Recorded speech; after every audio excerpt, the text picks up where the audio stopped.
It starts with ripe, juicy tomatoes, the kind that taste like summer. Add a little sweetness, a touch of spice, and something magical begins to happen.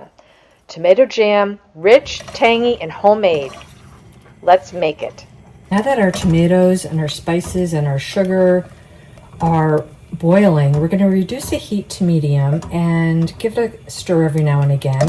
And we're going to let it simmer for about 2 hours until it's ready. And I will show you a trick on how you determine whether or not your tomato jam will be ready when the time comes. Now you can see how much the tomatoes have reduced, and it's almost like a soft jam consistency. Now here's the trick that I told you to see if it was done.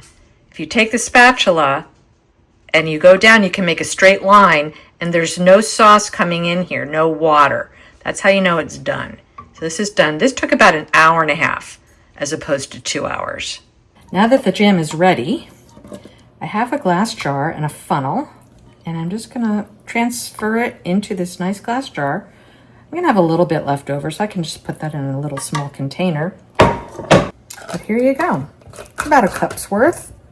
And this should last a good 2 or 3 weeks in the fridge.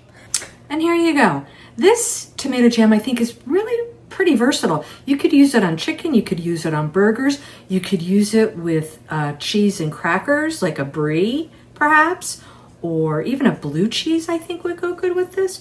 So totally up to you. Thanks for watching, everyone. Hope you enjoyed the video. Please make this tomato jam, and I'll see you on the next one.